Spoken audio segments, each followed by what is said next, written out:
Ok. Alors, je profite de la nature et puis on va parler des camps de réfugiés.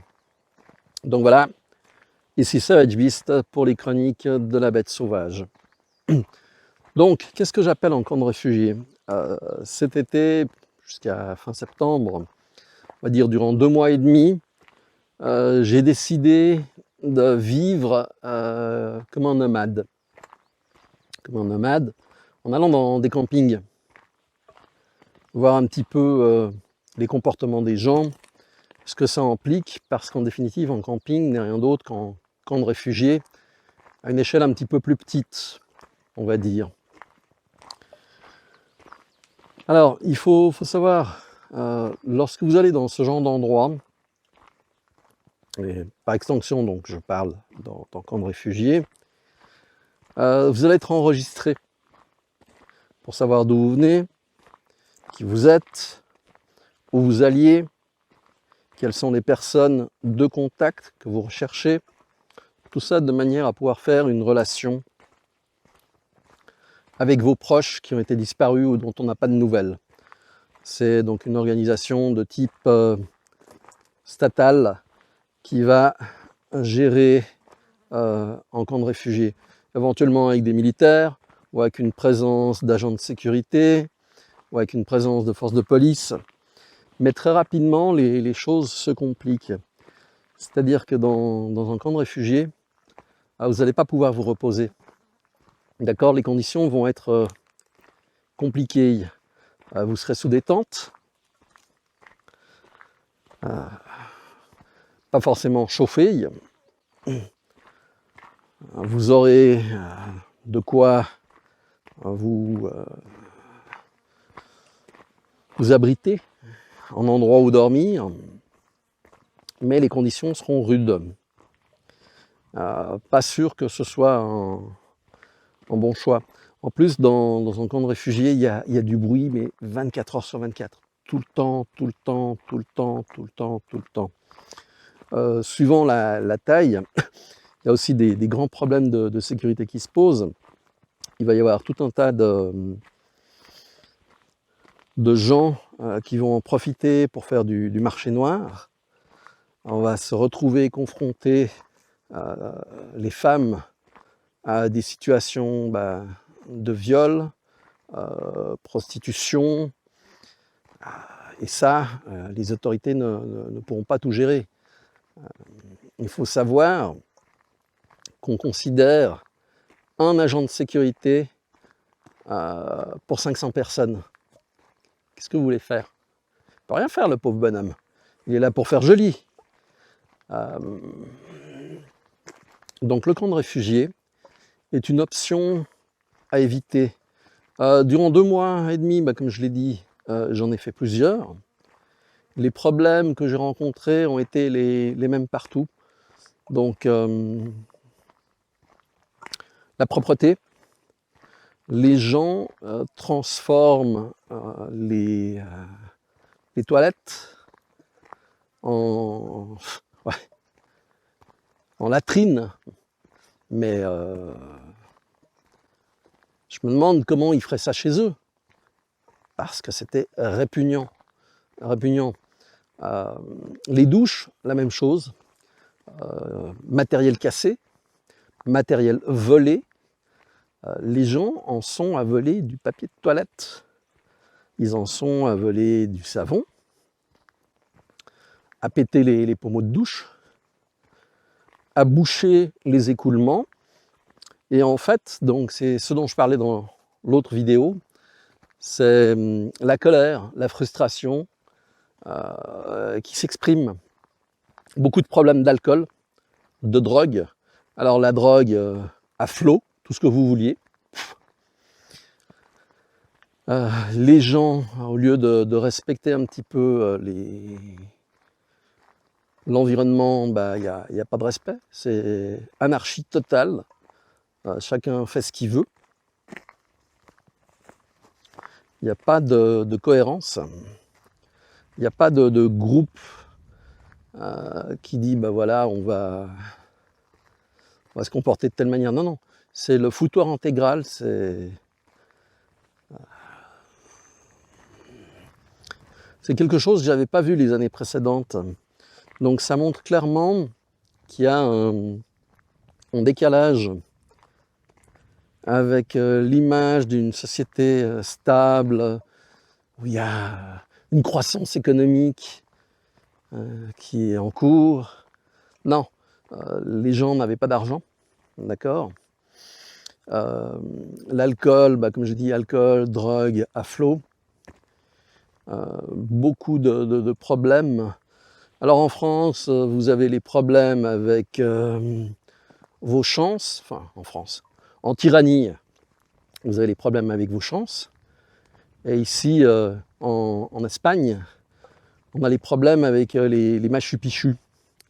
Donc Machu Picchu, c'est les Amérique du Sud. J'ai des Américains, j'ai des amis qui sont en Amérique du Sud, ils vont rigoler quand ils entendront ça. En fait, ce qui se passe, c'est que les populations d'Amérique du Sud sont ultra violentes. C'est pas les babes tout fragiles qu'on a en Europe. C'est des gens qui vont tout de suite à l'agression. Bon, c'est pas un problème, on doit y aller, on va au charbon et puis voilà. Mais, vous allez vous retrouver dans un camp de réfugiés avec des groupes ayant ce comportement. Vous n'allez rien pouvoir faire parce que vous êtes seul. Et il suffit de 4 ou 5 personnes de ce genre-là pour avoir de gros problèmes. Et les expulser, ça sera compliqué, vous ne pourrez pas. Ils vont prendre tout le contrôle et ce sera eux qui vont diriger l'endroit. En l'occurrence, dans un des campings où j'étais, il y a eu un souci, effectivement. Et puis, la garde civile est venue, elle n'a pas pu le régler.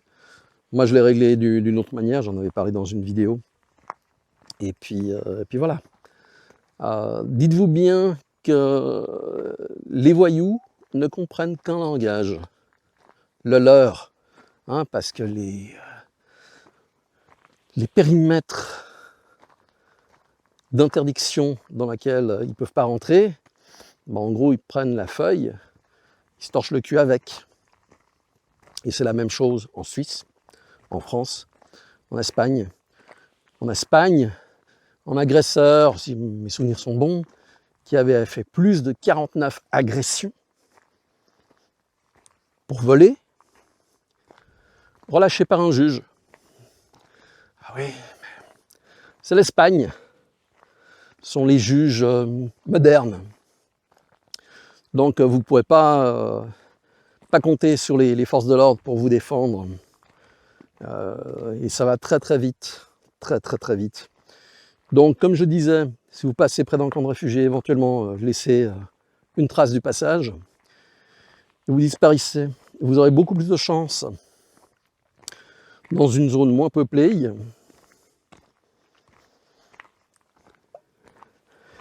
Vous débrouillez tout seul, ou avec vos amis, ou avec votre famille, que dans un de ces endroits, 2 mois et demi en quasiment pas dormir, les gens en hurlant, la musique à fond, durant la journée la même chose. En fait, c'est un microcosme qui reproduit exactement une société dans laquelle il n'y a plus de contrôle établi. Quelque part, je préfère les structures, les pays qui sont gérés par des structures mafieuses, mais réelles, qui vont directement mettre les choses en ordre. C'est comme ça, et il n'y a pas d'autre choix. On appelle ça des dictatures.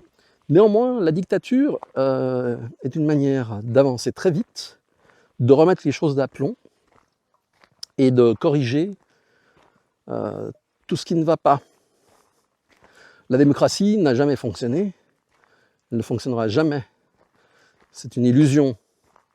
Coluche l'avait dit, si voter servait à quelque chose, ça ferait longtemps qu'on le saurait. Coluche, qui bien évidemment a eu un accident avec un camion. Il y en a eu un autre dans le style qui mâchait pas ses mots, Daniel Balavoine, avec d'autres, qui a eu un accident d'hélicoptère. C'est vrai que les accidents, ça arrive souvent, surtout aux gens qui gênent. Je suis étonné du reste que des personnages comme Dieudonné n'aient pas encore été accidentés.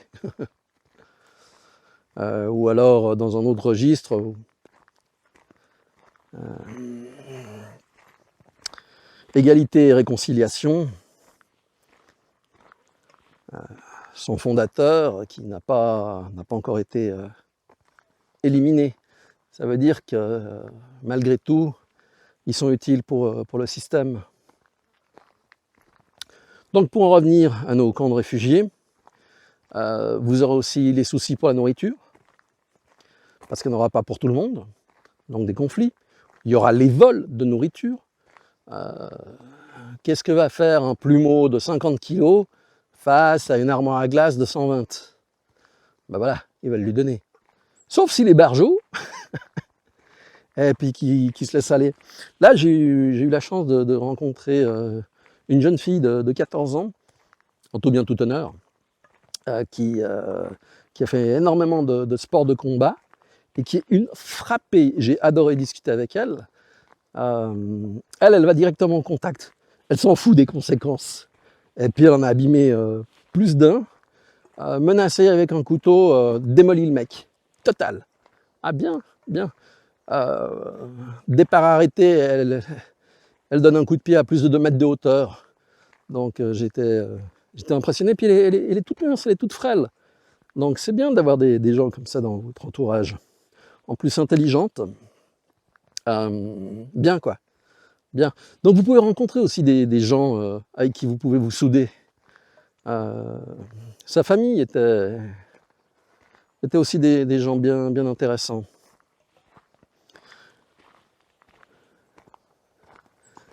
Tout ce qui est la possibilité de vous mettre dans un milieu autre que celui dans lequel vous avez l'habitude d'évoluer, ça va vous apporter de l'expérience, ça va vous montrer les problèmes auxquels vous allez vous trouver confrontés, ça va vous permettre de trouver des solutions ou pas. Et ça, c'est vraiment la base pour le survivalisme, le préparationnisme. C'est-à-dire que vous faites des formations, il y a plein de formations sur le survivalisme. Ouais. Bon, c'est bien joli d'aller faire 2 jours du bivouac en montagne. Vous allez apprendre à faire 2 nœuds, vous allez apprendre à faire un feu, et puis à dormir sur des branches de sapin, à faire une petite cabane pour vous protéger, puis vous serez tout content, vous aurez un papier comme quoi vous avez fait un stage de survivalisme. Bon. Sauf que dans la réalité, vous n'allez pas faire de feu, parce que le feu, ça se sent de très loin, la fumée se sent de très loin. Ouais, bah tiens, là j'ai une montée à gauche, une descente, je sais pas, on va voir ce qu'on fait. Je disais, le feu se sent de très loin, la cigarette tout autant, donc vous allez faire le maximum pour rester invisible. C'est ça l'objectif. Si vous devez partir en montagne, vous ne voulez pas qu'on vous trouve. Alors les montagnes, si tous les gens qui disent « Ah, je suis survivaliste, en cas de problème, moi je fous le camp dans la verte », la verte, vous l'avez là. Tout à l'heure, la fontaine, la source, où je pensais me ravitailler en eau, bah déjà il y avait très peu d'eau qui arrivait. Et ensuite, elle avait été sciemment sabotée. Les tubes avaient été démontés. J'ai dû le réparer. Voilà. C'est le genre de choses auxquelles on va se trouver confronté. Les gens qui cassent pour le plaisir de casser, comme j'en ai parlé. Ils sont tellement mal dans leur tête qu'ils ne sont pas foutus d'arranger une chose. Ou alors ils sont mal préparés, parce qu'en définitive, l'eau qui arrivait dans la flaque, enfin dans le récipient, on peut très bien la prendre et la filtrer d'une manière ou d'une autre. Donc j'hésite à descendre par là parce que je ne suis pas encore passé. C'est un autre côté. Mais bon, ça fait déjà un certain nombre d'heures que je marche. Il va falloir revenir en arrière. Par contre, c'est vrai que l'endroit est très, très, très chouette. Une chose qui peut vous être très, très utile, ça je vais vous le montrer. Voilà. Ça, c'est un monoculaire Steiner. C'est cher, ça vaut dans les 100 €. Mais alors, vous avez une précision. Vous voyez vraiment à distance et ça pèse rien. Ça pèse rien, vous pouvez le prendre. Bah là, typiquement, c'est ce que je porte avec moi. La radio, le monoculaire, la lampe de poche, en multitool, et puis un litre de boisson avec de l'électrolyte dedans. Donc typiquement boisson de type Isostar. On est bien ici, calme, il n'y a pas de bruit, il n'y a personne. Il n'y a même pas de liaison 3G ou 4G, ça ne marche pas le mobile. Je suis au milieu de nulle part. Ouais, donc faites des expériences, ça vous apprend, ça vous améliore. Votre condition physique, bah, si vous faites une sortie, essayez d'aller non pas aux limites de manière à vous mettre dans une situation critique, mais augmentez graduellement votre performance, ce que vous devez faire, comment vous devez le faire. Hop.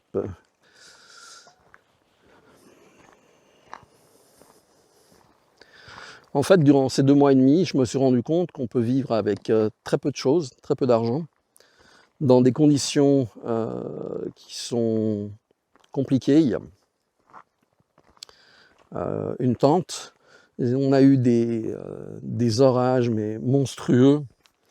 On ne voyait pas à 5 mètres tellement il tombait d'eau. Bah, ma tente m'a bien protégé. Maintenant, fin septembre, la nuit, il fait froid. Sac de couchage léger va très très bien, ça protège bien. En fait, vous avez tout intérêt à partir seul.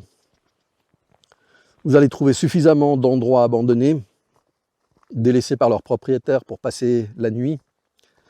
Vous pourrez manger tranquillement. Tâchez de vous mettre sur des hauteurs, hein, parce que ça c'est connu des militaires. Celui qui contrôle le haut, il tient le bas. Donc,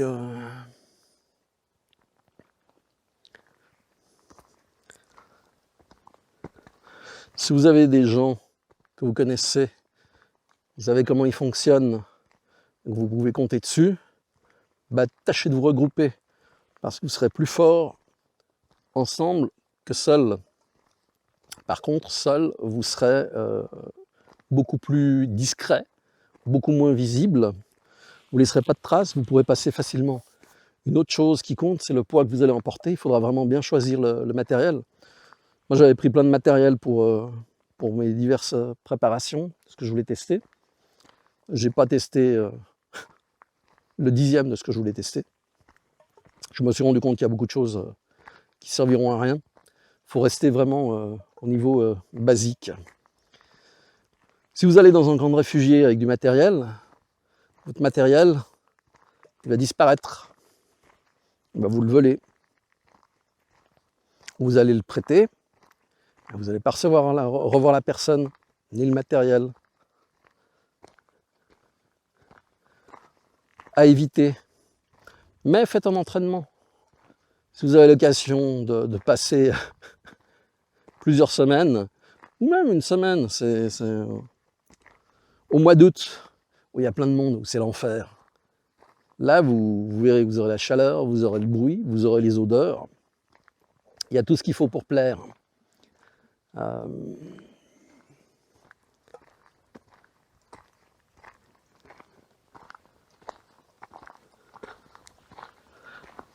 Le bruit de la marche, il n'y a que ça. Il n'y a pas de bruit, il n'y a rien. Ah, il y a quand même des mouches. Ça, c'est chiant. Mais qui va venir vous chercher ici? C'est même plus loin. Essayez de rentrer dans cet enchevêtrement de plantes. C'est tout des plantes piquantes, hein. Faut pas se leurrer, c'est sec. Donc, ça, qu'est-ce que c'est? Ouais. Ça sent bon. C'est du romarin. Puis là, on doit avoir du thym.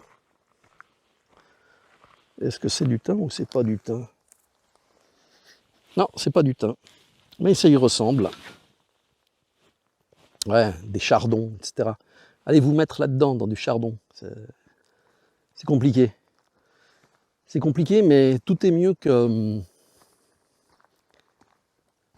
le camp de réfugiés. Donc voilà, j'espère que ça vous servira de base de réflexion.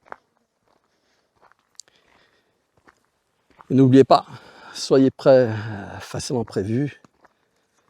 Et à bientôt. Ciao.